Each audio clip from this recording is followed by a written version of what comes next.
और आज बातचीत करेंगे इनसे, लेकिन पहले आपको बता दूं कि क्या इनकी डिमांड्स है और किसको लेकर इनको साल लो हो गया है अब प्रोटेस्ट करते हुए।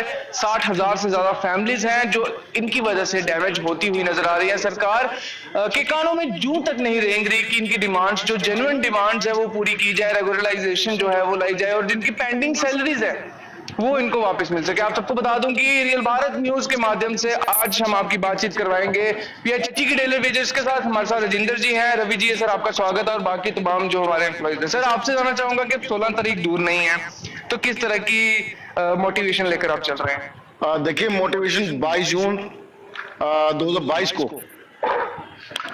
जब हक सच और मान सम्मान की लड़ाई हम लोग पीएचई एम्प्लॉय यूनाइटेड फ्रंट के बैनर के नीचे लेके चले थे, और मोटिवेशन और जोश और जुनून ये था कि हमें अपनी जो बदम मजदूरी, जो गले में एक डेली वेज का टैग बना हुआ है, उससे निजात पाना और अपने हक के लिए लड़ना है। सरकार से फैसला करवाना है कि सरकार ने अगर रखना है तो मान सम्मान से रखे, रेगुलाइज करे। हमारी कोई बड़ी डिमांड नहीं है। सरकार ने 5 अगस्त 2019 के बाद हमारे एसआरओ रोके हुए। पहली हमारी डिमांड है एसआरओ 64 का रेगुलाइज किया जाए।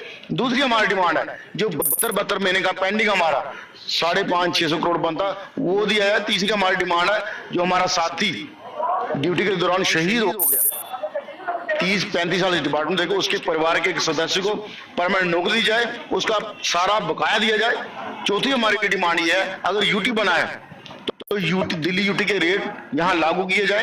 पांचवी डिमांड ये जो साथी 30-32 साल इस डिपार्टमेंट को देके 60 साल का होके घर जा रहा है बगैर कुछ लिए दिए, एक पेंशन पॉलिसी बने और उसको कम से कम 10 लाख रुपया स्पेशल असिस्टेंट मिले और उसका जो बकाया है सारा वो दिया जाए। वो भी अगर वो ड्यूटी के दौरान जितनी उसकी जवानी का पीरियड है उस टाइम इज्जत मान से नहीं जिसका कम से कम बुढ़ापा में तो जाके जिए, क्योंकि आज की डेट में जो ओल्ड एज पेंशन है वो सरकार ने बंद कर दिया और उन लोगों को मिल रही है जिनका बीपीएल राशन कार्ड है। तो हमारा ना बीपीएल राशन कार्ड होता है, ना हमें कोई और गवर्नमेंट की फैसिलिटी दी जाती है। आपके साथ साथ कितने और फैमिली मेंबर्स हैं जो इस चीज से डैमेज?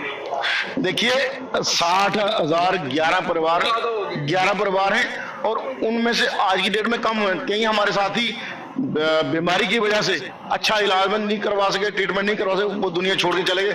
कुछ लोग डिप्रेशन का शिकार हो गए कि सरकार आज कर रही है कल कर रही है, उस सरकार की वजह से मेंटल भी कुछ प्रेशर पड़ा होगा सर, बहुत जबरदस्त प्रेशर है। मैक्सिमम लोगों को, किसी को शुगर है, किसी को बीपी है और कुछ साथी तो कमजोर दिल के सुसाइड कर गए। लेकिन हमारा आपके चैनल के माध्यम से उन सभी से आह्वान है कि 16 तारीख की तैयारी सभी कीजिए।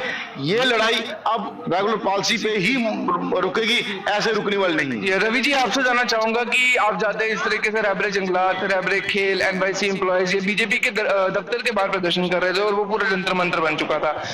फिर बीच बीच में बीजेपी के लीडर्स आए और झूठे वादे करके निकल गए, और वहीं पर हमने देखा ये कि कुछ देर बाद होता ये है कि बीजेपी के लीडर्स आते हैं, बैठ के मीटिंग होती है और उनका फैसला जो है वो जल्दी हो जाता है। अब आपकी बात है, रिजर्व कैटेगरीज वालों की बात है, पीएम जो कश्मीरी पंडित लोग थे उन्होंने तो ऑलरेडी जो है सस्पेंड कर दिया। क्या आपको लगता है कि बीजेपी के ऑफिस के बाहर बैठे होते तो प्रेशर ज्यादा होता है, या इनको ये लगता है कि जो ज्यादा प्रेशर देगा उन्हीं का काम करेगा? सबसे पहले तो आपके चैनल का बहुत बहुत धन्यवाद। और जैसा आपने जिक्र किया कि रैबरे खेल और रैबरे जंगलात वाले बीजेपी के दफ्तर में बैठे थे तो उनका हो गया, लेकिन जहां तक हमारे पास इंफॉर्मेशन है अभी तक उनको भी सिर्फ गुमराह किया गया है, किया उनका भी कुछ नहीं। तो हम इस बार जब बैठे थे तो हमने पहले फैसला किया था कि अब जो भी होगा वो फाइनल डिसीजन होगा। अब हम किसी के बहकावे में नहीं आएंगे। हमें भी बड़ी कोशिश की बीजेपी की लीडरशिप ने, आपकी वहां मीटिंग करवा देते हैं, आपकी वहां मीटिंग करवा देते हैं। कमेटी का क्या बना? मैं पहले आपको बता दूं कि डिवकाम साहब की तरफ से भी 2 बार एश्योरेंस दी गई। हमारे प्रिंसिपल सेक्रेटरी से अशोक परमार साहब, उनके साथ उन्होंने भी 2 बार एश्योर किया। लेकिन हमने एक ही बात कही थी कि रेगुलाइजेशन पॉलिसी के बिना ये आंदोलन खत्म नहीं होगा, ना सस्पेंड होगा, और हम उसी स्टैंड पे खड़े हैं। बाकी वालों को कुछ नहीं मिला अभी तक।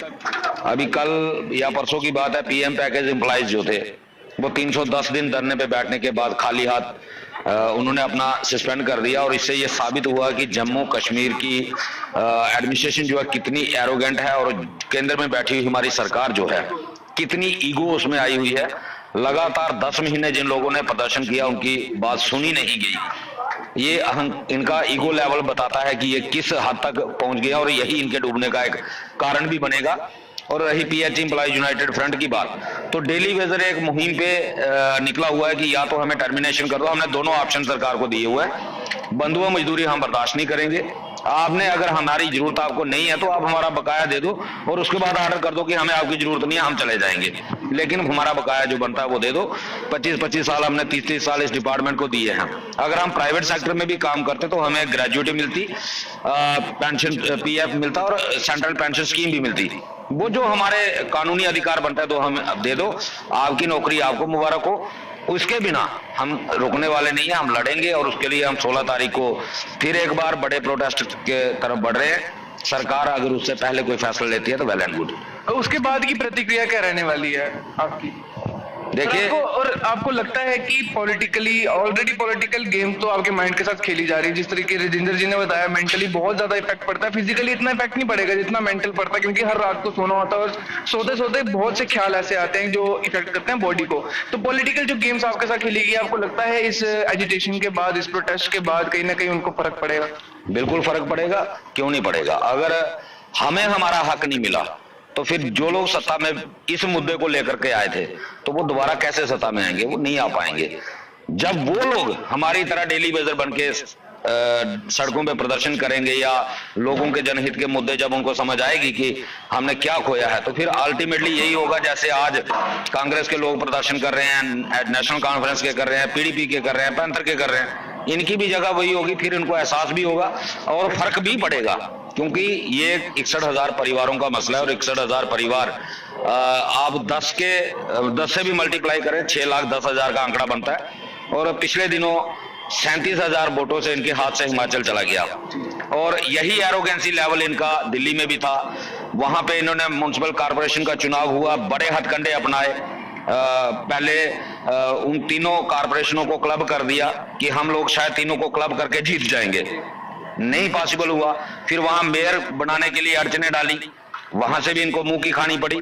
और अभी 3 स्टेटों में जहां ये बड़े ढोल बजा रहे हैं कि हमने सरकार बना ली, तो वहां शायद ये अपना वोट परसेंटेज नहीं देख रहे कि मोदी लहर के बावजूद 9% और 5%, 2 स्टेटों में एक जगह 9% और दूसरी जगह 5% वोट शेयर इनका कम हुआ है। और जहां बाई इलेक्शंस हुए हैं वहां पे कांग्रेस ने इनसे ज्यादा अच्छा प्रदर्शन किया और 3 सीटें ले ली। तो ये सारी चीजें इनको माइंड में रखनी पड़ेंगी।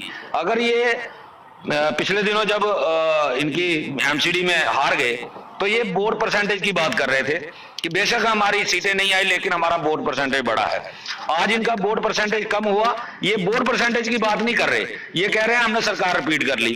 तो ये सारी चीजें जो हैं इनको आने वाले समय में समझ आएगी। अगर ये कहते हैं कि एलजी सरकार हमारी बात नहीं सुनती तो फिर ये रोड पे आ जाए। अगर ये कहते हैं केंद्र हमारी बात नहीं सुनता तो ये रिजाइन कर दे।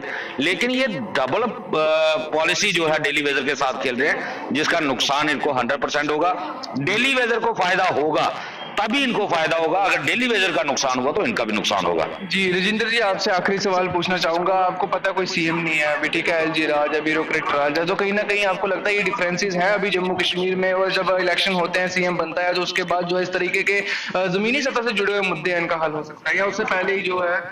देखिए 94 से लेके हमने तकरीबन 3-4 इलेक्टेड गवर्नमेंट देखी और एलजी प्रशासन देखा, उससे पहले सत्यपाल मलिक जी का गवर्नर रूल देखा। हमारे लिए सब बराबर है, हमारी गर्दन हर एक आदमी दबाता है, हमारा शोषण हर एक कर रहा है। तो हम क्या बोले ये अच्छा या वो बुरा? हमारे लिए वही अच्छा होगा जो हमें रेगुलर प्रोसेस देगा, ना कि मैनिफेस्टो में रखेगा, ना कि गुमराह करेगा। और इलेक्शन जीतने के बाद जैसे बीजेपी के लोगों ने हमारे साथ पिछले 9 साल से कर रहे हैं कि आप ऐसे लगे, आप वैसे लगे। अगर आपको ये चीज पता थी तो आपने इलेक्शन मैनिफेस्टो जितने आपकी इलेक्शन हुई, चाहे वो कॉर्पोरेशन की हुई, चाहे वो डीडीसी की हुई, उससे पहले एमएलए की हुई, फिर 19 की एमपी की, हर जगह आप रखते हो, तो वहां आपको पता नहीं होता। अगर किसी मुद्दे को हल कर रहा हो तो मिनटों का काम, न जाने क्यों आज भी वोट बैंक की राजनीति देखा जाता है। ये एक ह्यूमन इशू है, इंसानी मुद्दा, और इंसानी मुद्दे की तरह ही इसको हल किया जाए। हम लोग आज की डेट में